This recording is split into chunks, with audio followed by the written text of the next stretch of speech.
Hare Krishna. Hare Krishna. We are fortunate to have with us Her Grace Urmila Mataji.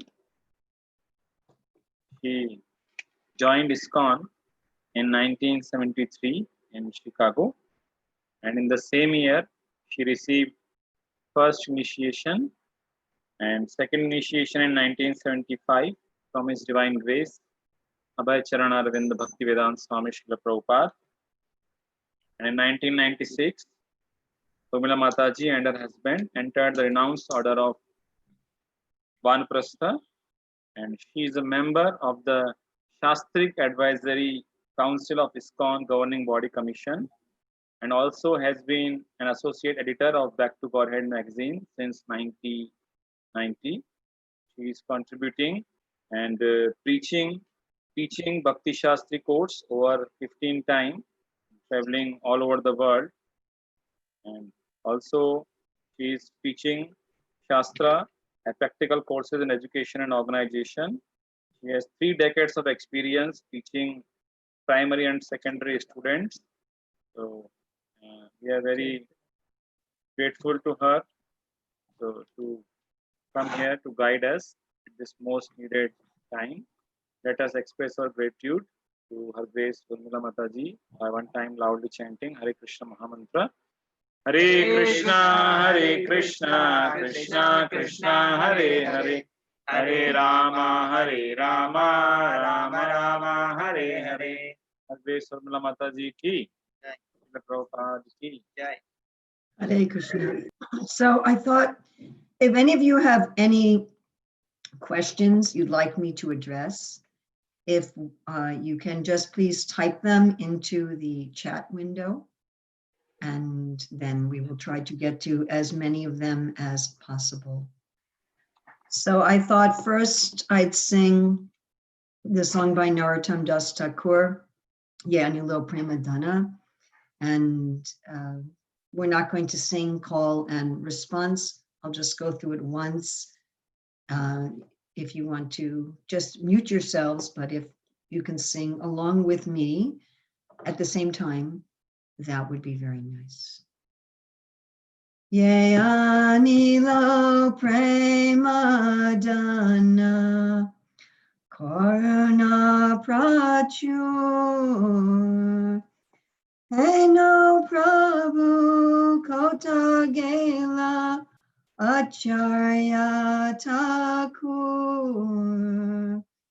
Pahamura Swarupa Pahasanatan Pahadasa Raghunata Patita Pavan Ahamora Bhata Yuga Ahakaviraj Ekakale Kotagela Goranataraj Asane Kutibomata Anale Pasibo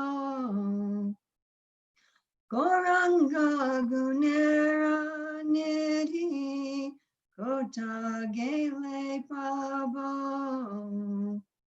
Se Saba Sangira Sange Ye Koilo Vilas Se Sangana Paya Akande Narotamodam. So we'll read the translation. He who brought the treasure of divine love and who was filled with compassion and mercy, where has such a person as Srinivas Acharya gone? Where are Swarup Damodar and Rupa Goswami? Where is Sanatana? Where is Raghunath Das, the savior of the fallen? Where are my Raghunath Bhatta and Gopal Bhatta? And where is Krishnadas Kaviraj? Where did Lord Gauranga, the great dancer, suddenly go? I will smash my head against the rock and enter into the fire. Where will I find Lord Gauranga, the reservoir of all wonderful qualities? Being unable to obtain the association of Lord Gauranga accompanied by all of these devotees in whose association he performed his pastimes, Narottama Das simply weeps. So some of you have been wondering, how do we just pick ourselves up after the passing of our spiritual master or mentor or godbrother and just go on? And the answer is you don't. You may spend some time crying. Narottama Das Thakur says, I simply weep. In the Bhagavatam 4th canto, there's this story of Madharekshana, who is crying at the death of her husband, King Malayadwaja.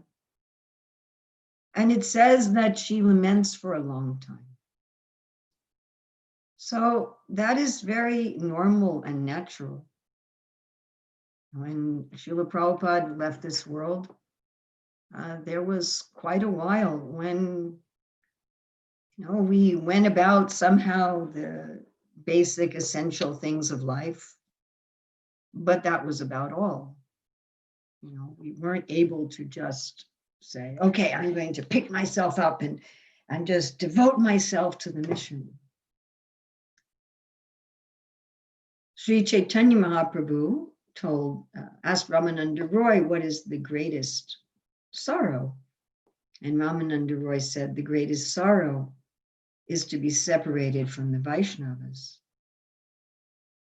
So when we're separated from Vaishnavas, when we know we're not going to see this Vaishnava again in this life, naturally, that fills us with sorrow.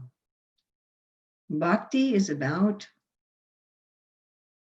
bringing out our spiritual emotions. Material emotions are the result of various chemicals in the body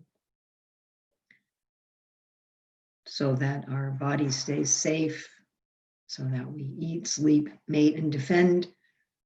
Therefore, in different situations, the machine of this body is flooded with different chemicals that our mind then interprets as various desires and emotions.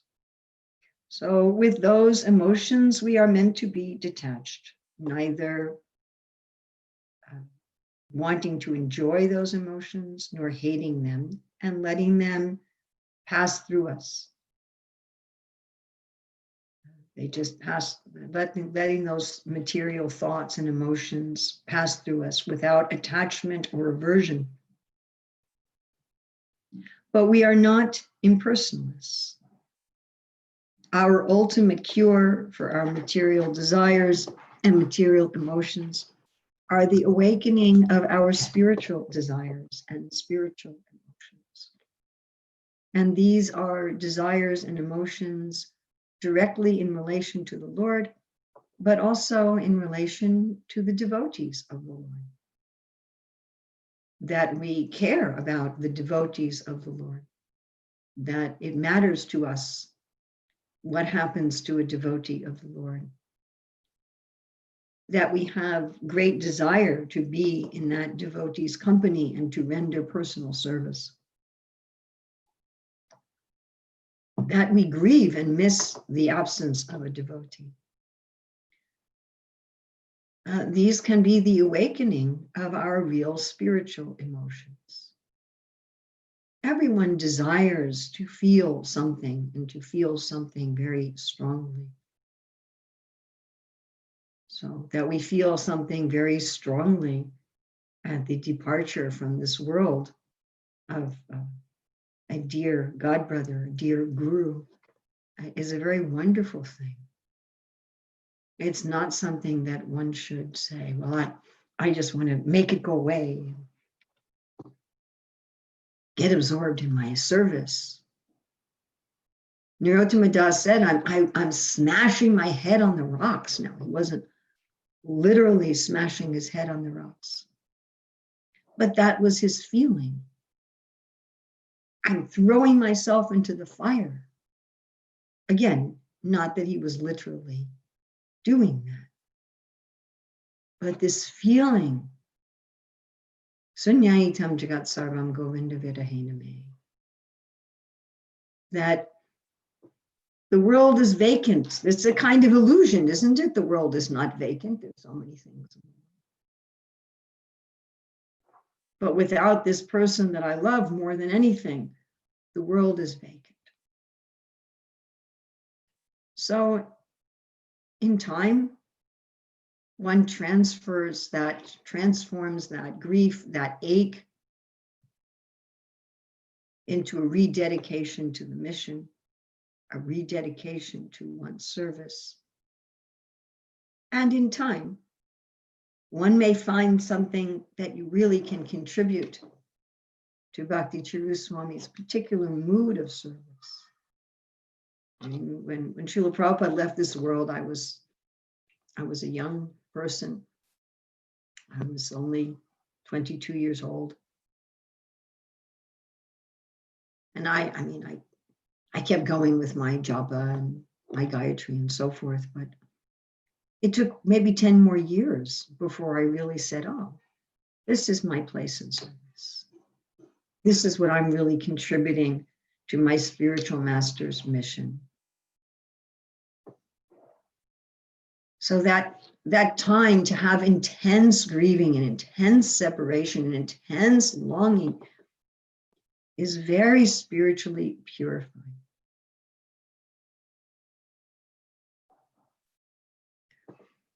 I want to just briefly tell the story of when I first met Bhakti Charu Swami. That was in 1986. And my husband, Prachitosa, and our two oldest children, Murari, who was then named Madhava, and Champakalata, who was then named Jamuna, were in India. Our youngest son, Keshava, had stayed with some devotees in America. And we were traveling around India. It was our first time. We'd been to India before, but just Vrindavan. It was our first time traveling around India. We had come for Mahaprabhu's 500th appearance day. And we had been to Jagannath Puri. We were taking a train from Jagannath Puri to Calcutta with the idea of going to Mayapur Dham, but we'd never been there before. It was our first time on a train in India. We were shopping for the devotees back in where we lived in Detroit. So the four of us each had 2 huge suitcases full of stuff for the devotees and for the deities. We woke up in the morning on this overnight train, and there for the first time we met Bhakti Charu Swami. He was with some devotees. And in 1986 in ISKCON, the householder devotees, the women, the children were not so much appreciated. And there was not a mood in ISKCON at that time of Srila Prabhupada's disciples being given special respect. That started in 1996. So here's this sannyasi, and he didn't know us at all, and he just sees this Grahasta family, husband, wife, 2 children.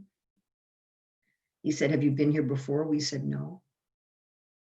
And he just took care of us without knowing us at all, without knowing anything about us, except that we didn't know what we were doing and we hadn't been there before.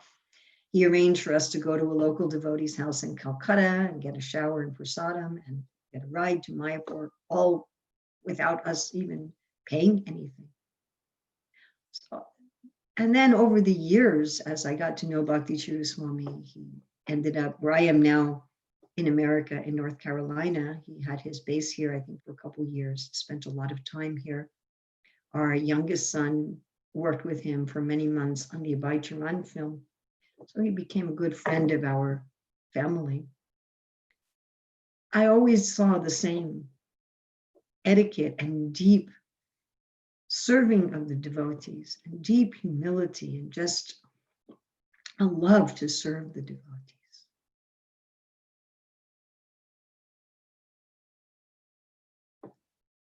The next big topic that I want to look at, besides that it's good spiritually and even materially to have a time of intense grieving, is on the nature of Bhakti Charu Swami's passing from this world.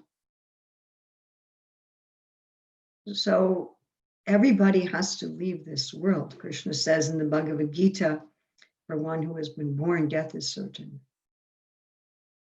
What did Yudhishthira say? The most astonishing thing is we think, I'm not going to die, or those I love are not going to die.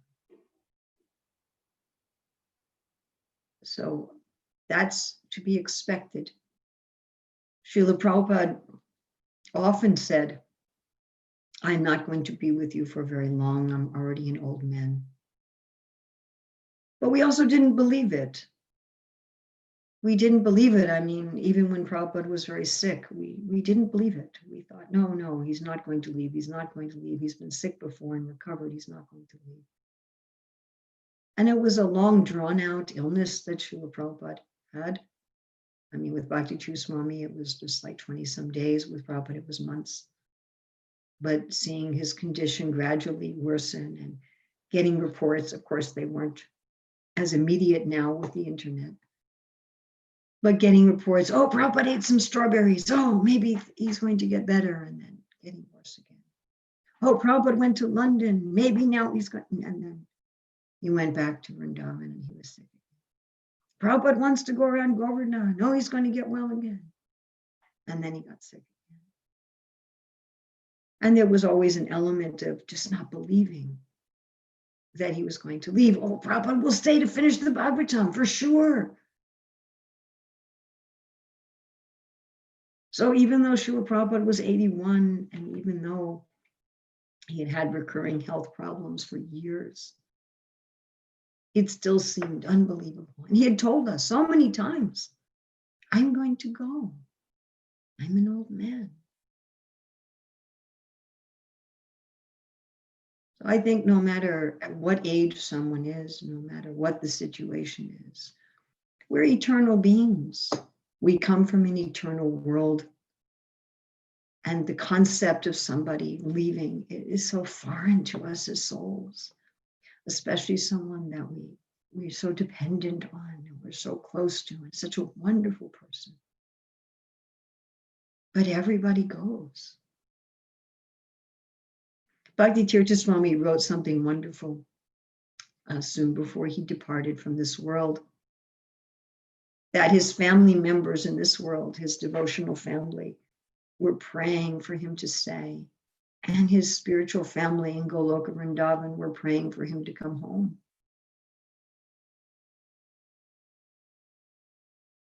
And then we might say, well, what about the manner of his passing? He was in a hospital, on a ventilator, and dialysis, and so many things.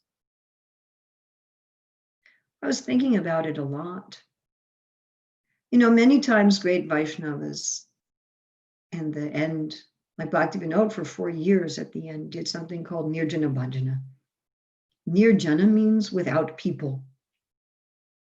You do a bhajan without people, alone. Why? To go into deep meditation on the spiritual world. So externally, it may look like, well, he was alone, but he wasn't alone.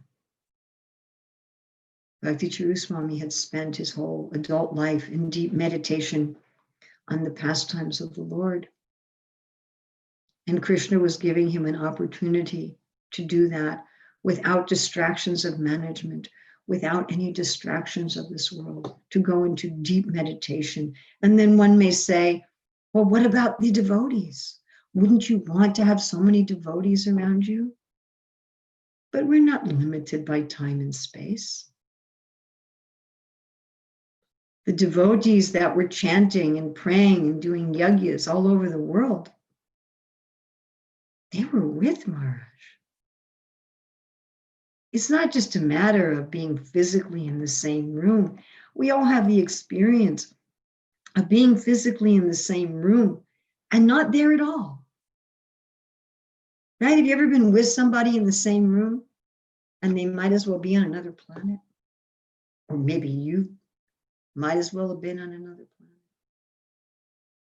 And we have the experience of being physically separated, but joined in thought. Right? You'll be thinking of someone and then they just call. How did they call? So he was with all devotees. He had the best of both situations. An opportunity for full internal absorption in deep meditation, in deep samadhi on the spiritual world.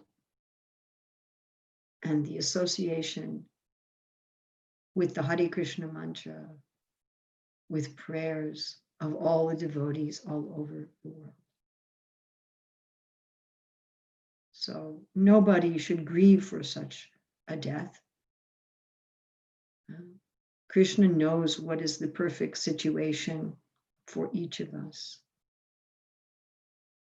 And if we look in Shastra, Draupadi and the Pandavas had 5 sons. They left this world by being murdered in their sleep by Asvatthama. I was just reading today in the Nectar Devotion how Abhimanyu, 16 years old, killed unfairly by 7 Maharathis, practically speaking murder. In the circle formation, the other Pandavas couldn't come in. And the statement was that Subhadra, she's the younger sister of Krishna. But her love for Krishna didn't change its color. It didn't change one iota, even though Krishna was on the battlefield personally. And yet her son was practically speaking murdered in his presence. So even in the Shastra, there's sometimes very difficult passings of the devotees. Even Bhishma, who lay on the bed of arrows for so many days. But we should see that all of these things are engineered by the Lord. The way that Bhakti Charu Swami left engaged the devotees all over the world. In over 3 weeks of intensified chanting and prayer and meditation, I was thinking how when Sri Chaitanya Mahaprabhu appeared, he appeared on an eclipse when naturally people were chanting. So it's a question of having some transcendent vision. So those were the main points I wanted to make.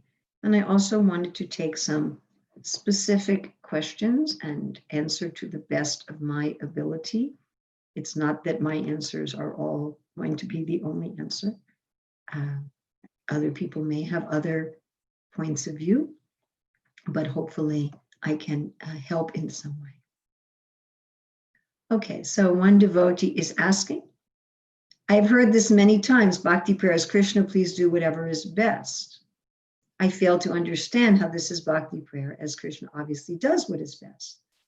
By saying this, it construes as if Krishna doesn't do what is the best. Prayer means expressing what is in our heart, which was to bring Guru Maharaj back, or for that matter, what we want from Krishna from a spiritual perspective. When devotees say Krishna independent, then what's the use of prayers? I love this question. It's a beautiful question. It's about the relationship between the devotee and the Lord. Of course, Krishna always does what is best. He doesn't need us to ask him, hey, would you do what's best? Because I don't think you're going to do that without me. No, of course. When we say, Krishna, it's up to you, that's an expression of our own surrender. But we can also express our desire, and Krishna will take our desires into consideration. You know, when the children go to their father, I mean, even an ordinary father generally tries to do what is best, an ordinary mother, but still the children may go and they may say, we would like to do this, we would like to have this, we would like to eat this. And the parent takes that into consideration. They may say no. Last night I was having dinner with my granddaughter and grandson-in-law and their two sons. So one of their sons, we had rice and salad and some like chapatis. So he wanted to have the salad. He wanted to eat the tomatoes. We're growing tomatoes in our garden. And he asked for the tomatoes. He's 2 years old. And my granddaughter said, well, first you eat your rice. So sometimes Krishna says yes, but later. Sometimes Krishna says, no, I don't think that's a good idea. Sometimes he says yes. And sometimes he says yes later or yes after this. Krishna likes hearing from the devotees what they want. He already knows what we want, but he likes that reciprocal relationship. And there's often many paths that are best. And sometimes the Krishna may change his mind according to the desires of the devotees. But our main reason to pray is not so much to influence the outcome of events, but to establish and deepen our loving relationship with Krishna. And in this case, to deepen our relationship with the person for whom we are praying. Deepen our relationship with our spiritual master, to deepen our connection, not to get a particular result on the external level. Someone's asking, what about when we pray for material desires? Yes, if we have a material desire, if I want, to have a lot of money, or I want to buy a red sports car or something like that. Better I ask Krishna. I say, Krishna, I want to make a lot of money. If you so desire and it's good for me, please help me and give me the intelligence to make a lot of money. We have a question here. Praying for Guru Maharaj's well-being is not material. No, it's not material. But whether you're praying for something spiritual or whether you're praying for something material, the principle is still the same. That this is my desire, whether it's a material desire or a spiritual desire. This is my desire. And oh Lord, if it's also your desire, then you kindly fulfill this. So this is just sweet. Like Krishna may ask us to do things. We may ask him to do things. And sometimes he may agree. Satyabhama asked Krishna to get a parijata tree for her. So he agreed. But he might also say no. When the residents of Vrindavan asked Krishna to stay in Mathura, he said no. He left. But one can certainly submit one's desire. So we have this question, it's asked by a lot of people, that those who wanted to take initiation from Bhakti Charu Swami but did not yet have a chance, what do they do? Well, my own suggestion is they find a Diksha Guru who will respect and nurture their relationship with Bhakti Charu Swami, who will then be their Shiksha Guru. And there's many people in this situation in the world, people who were aspiring for my godbrother Sridhar Maharaj or Bhakti Tirtha Swami or Tamal Krishna Maharaj. And in the vast majority of those cases, they then went on to take Diksha from somebody who, that was from the beginning. I've already given my heart to Bhakti Charu Swami, and I want to take Diksha from you with the understanding that you will nurture and support the fact that Bhakti Charu Swami is my Shiksha Guru. And so and our relationship sometimes, it depends, sometimes with Shiksha Guru can be stronger than the relationship with Diksha Guru. In fact, the line we list in the Bhagavad Gita is a Shiksha line.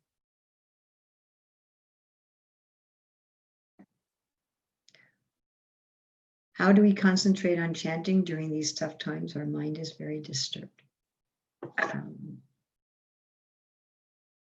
Let the mind be disturbed and let that be, if you think of it like, if you make kind of a bubble around you and you let the disturbing thoughts and feelings go outside the bubble and you stay inside the bubble and chant. Don't try to kill the thoughts. Just let them go on their own way. Something like if you're going shopping, and maybe it's an urgent shopping trip. Maybe you're going to cook and you need to buy something at the store for your cooking. And you're walking down the street, and as you walk down the street, so many people are walking past you. So you may notice them. You may notice that's a woman with a child, that's a couple, that person's very fat, that person's very skinny, that person's very old, that person's skin is very dark, that person's skin is very light. You may notice these things. That person is wearing purple, that person is wearing white, that person is wearing green. You may notice some of these things, but you're fixed on your purpose. And the people simply walked past you.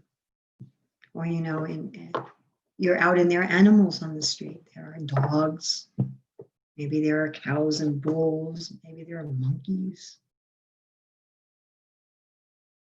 We're in Vrindavan. There's these big bulls on the side of the road. You notice the bulls, and you have to walk past them. You have to walk around them, give them a safe distance, social distancing with the bulls. But you're fixed on your destination. You don't get absorbed in what are the monkeys doing, what is the bull doing. You have your purpose in mind. So with our chanting, we have our purpose in mind. Chanting is a conversation with Krishna. So sometimes we've had a conversation with a good friend in a very crowded place where many other people are talking. And yet we're able to just focus on the conversation with our friend. So all these thoughts and emotions in the mind, they are like other people.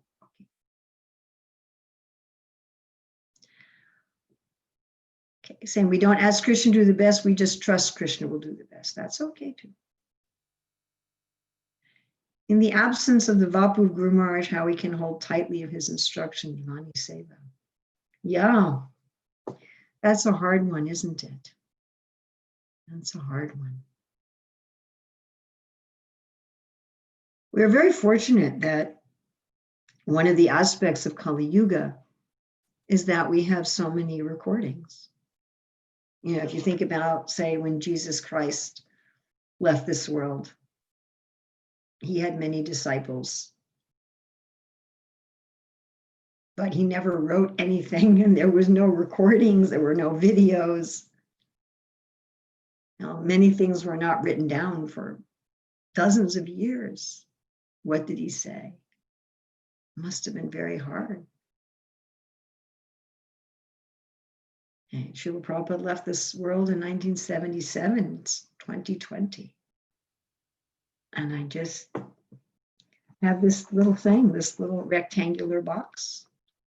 And I just turn it on, and I press this button, and I press this button. Prabhupada, recorded on March 28, 1975, in Mayapur, India.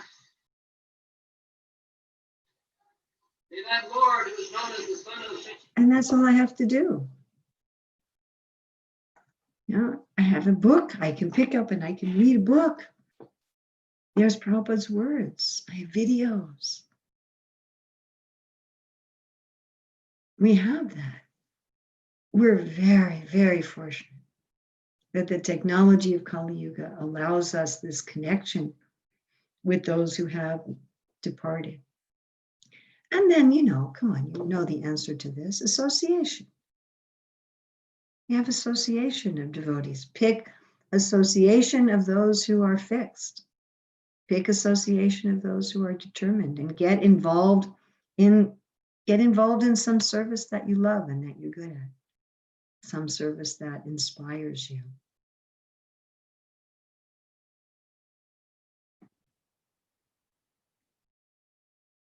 We have a further question about going back to people who were aspiring for initiation maybe 4 or 5 years.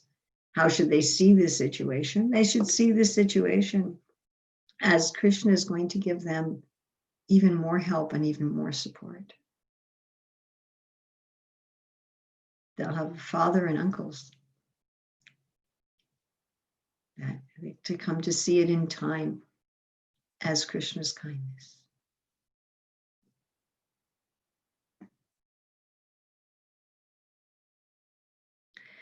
Okay, this is a good one. How to deal with the mind's what if questions. What if the GBC had interjected before Gurudev traveled? What if I'd been a better disciple? You know, we can ask those sort of questions eternally about everything, right? Everything. What if? Maybe this was a bad decision. Maybe we should have had this decision. What does Srila Bhaktisiddhanta say? That the Lord is controlling everything and nothing can be diverted, even one hair, from what it's supposed to be. We'll never be happy if we're trying to live in an alternate reality. I give the example all the time of if I try to get out of a room by walking through the wall, I won't be happy. We're going to be happy if we accept that what is. What happens, what people do, what people's decisions are, it's what is. Whether those things happen because of Krishna's direct desire or because of living entities' desires or some combination of them. I mean, when it comes to great devotees, it's certainly Krishna's desire, but everything in the world, even if we say this is because of the desires of the jivas, still, everything is what it is. So some little tricks you can do with the mind is you can say, you know, if the mind says, well, this should have happened, that should have happened. And then you can say to the mind, do you know that that's true? Do you absolutely know that that's true? Can you say absolutely that if Bhakti Charu Swami had stayed in India, he wouldn't have gotten sick and he wouldn't have left this world at the same time in the same way? Can you say that as an absolute? And what happens when we play into these thoughts? This should have happened and it should be like this. We ask ourselves, what happens to our mind? What happens to our heart? How do we feel? And then ask us, do I have any good reason to let go of this thought? I'm not saying to let go of the thought. Just ask yourself, is there a good reason to let go of this thought? And suppose I wasn't capable of even thinking that thought. Suppose my mind just didn't have the ability to think that way. How would I feel? Choose peace. Choose freedom. Peace and freedom is accepting that what is. And let me work with what is.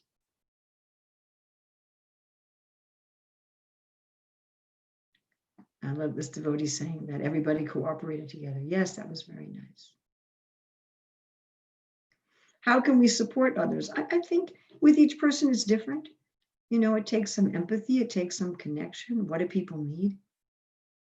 Some people may need philosophy. Some people may need a smile. Some people may need it's good to grieve and things go on in their own way. You won't always have an open wound. Eventually you'll have a scar that will remind you of how much love you have. Oh, someone asked about seeing their Guru Maharaj in their dreams. Srila Prabhupada always said that to dream of Krishna or the spiritual master is very auspicious.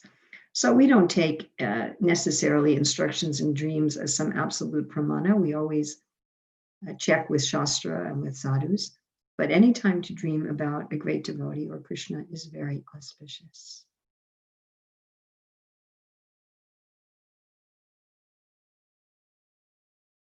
How will the desire to have Guru Maharaj Vapu be fulfilled ever? Oh, we'll all be together in the spiritual world, Prabhupada said. So don't worry about that.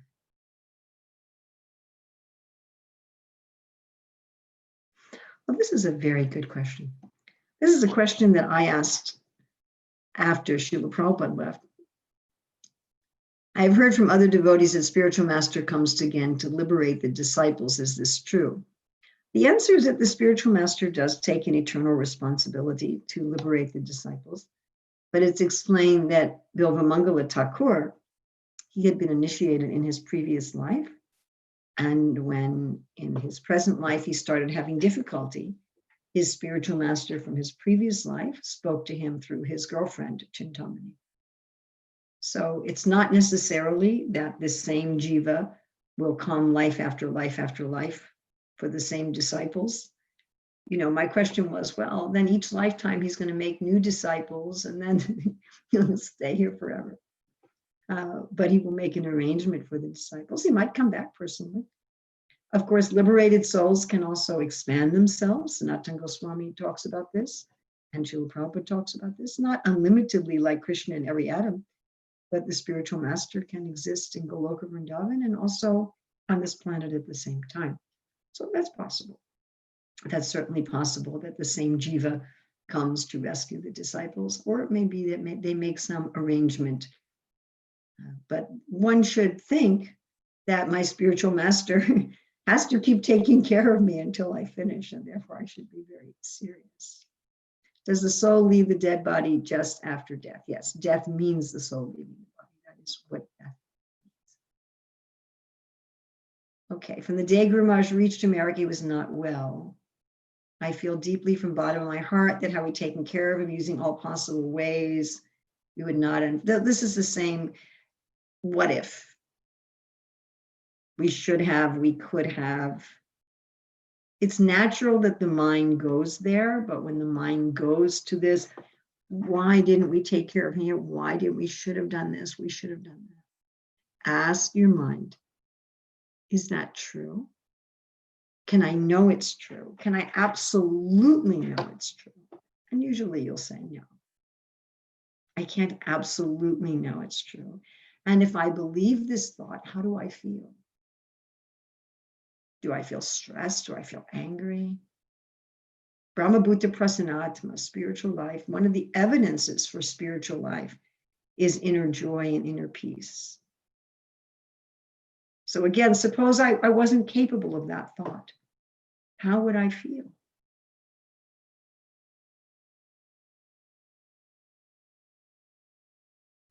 How can we understand untimely demise by the will of Krishna? Well, first of all, that's a private question. First of all, for to depart this world in 170s is not untimely. Untimely is, somebody departing at age 5, 20 or something like that. We can understand it's the will of Krishna that all of us will depart this world. We come here for a time, we stay for a time, and we depart. And for those who are surrendered to Krishna, Prabhupada wrote a letter to Jayapataka Swami. Surrender to Krishna means whatever is meant to be, I am doing that. Krishna personally, directly takes care of the lives of his devotees. So our question is more, how do I see Krishna's will in this? How do I see Krishna's will? How do I see the benefit for the devotees in this? Which we talked about.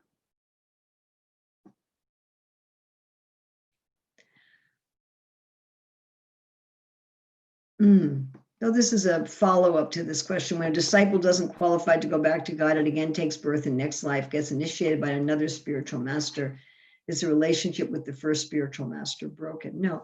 In fact, it's interesting. There's one disciple of Bhakti Charu Swami, some of you may know, in London, who's a personal friend of mine.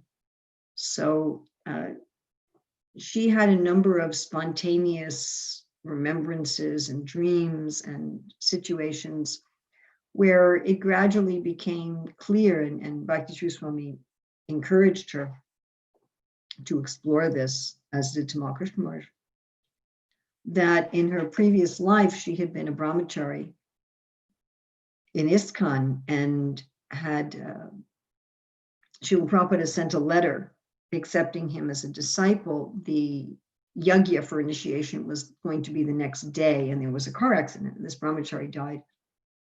And he took birth again in the UK as he'd been a white man, took birth as an Indian woman, and rejoined ISKCON. I think she was about 16. So, of course, she couldn't take Diksha from Prabhupada because Prabhupada wasn't physically on the planet. She took Diksha from Bhakti Charu Swami. But she very much saw that Srila Prabhupada was still there and still guiding her.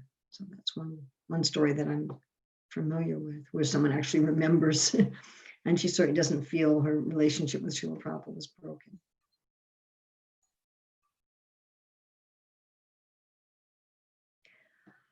Okay, we have an interesting question here. I understand the Guru Maharaj wanted to go to Srila Prabhupada as we read in his 2012 Vyas Puja. But this question bothers me, that did Guru Maharaj know that he's going to leave his body and going to Srila Prabhupada as when we hear his last lecture in New Jersey? Well, the only person who could answer that question, of course, is him. I know that before Tamal Krishna Maharaj left this world in the accident, he was in Mayapur Dham, and he was going to go back to, he was driving to the airport to go to back to the UK. And when the devotee said to Tamal Krishna Maharaj, so where are you going tomorrow? He said, back to home. And then there was a long pause, and he said, back to the UK. Who knows how much of a knowledge Krishna may give the devotee about what's ahead. Here's another one. Can we believe that now if we put our desires or our problems in front of our Guru Maharaj, those desires will be fulfilled, and being Guru Maharaj going back to Godhead, now our prayers will reach more powerfully? Well, I do know that if you pray to your spiritual master, you will get answers. As far as your desires being fulfilled, that's always up to Krishna. But, and Krishna will give us a situation where we will feel completely fulfilled in Krishna consciousness. But as far as asking for guidance from our Guru Maharaj, who's physically departed, I can speak from personal experience that is very effective.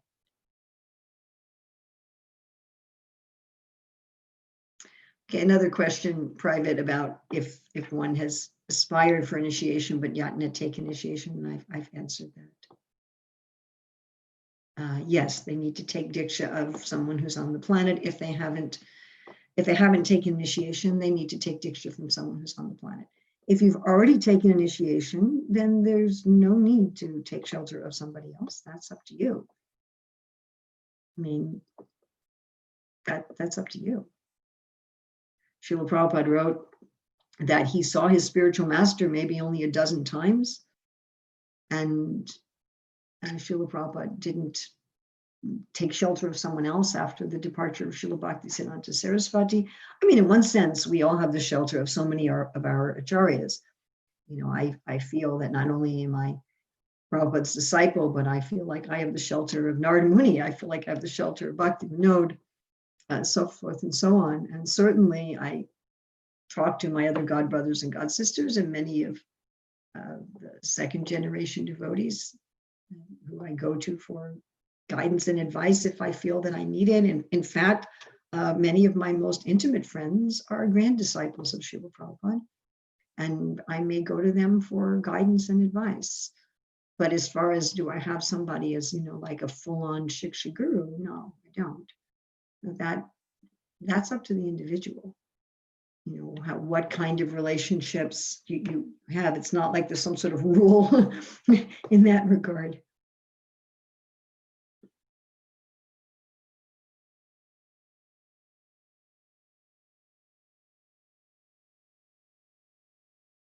One devotee, very nice, that he's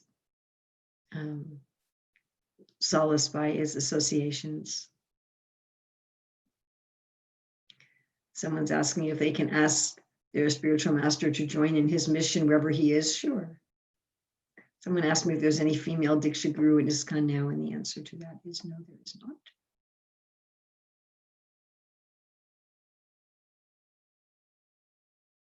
Yes, Ratnamala Devi. Okay, we have a nice question here. I'm not going to be able to get to all of these. We know that we are soul, not this body, but we get attached to the body. like Guru Maharaj left this planet and his Vani will always be there with us. We won't get his physical association. How to apply this principle in life? I think to apply this principle in life is to remember to always associate with other devotees on the spiritual platform in addition to the physical platform. Don't just be on the physical platform of exchanging things externally, but also the confidences of the heart.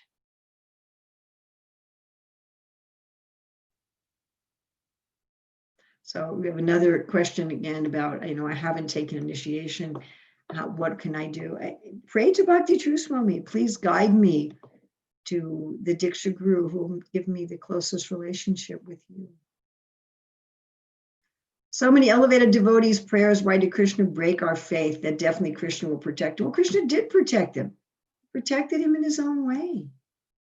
Just like Srila Prabhupada when Jayananda left this planet from leukemia, and Prabhupada said, Krishna has done you a great favor by not continuing your diseased body and giving you an eternal place in your service. So maybe Krishna did fulfill our prayers for him to be protected and have the best place for his service.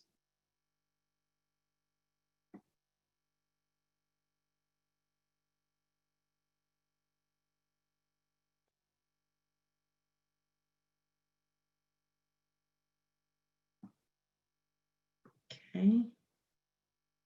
So I think I've been through all of the questions that are here. And I hope that this has been helpful for everybody. I know it's most of you are in India and it's late there. So thank you very much for allowing me to do some service for Bhakti Charu Swami, who I miss very much. And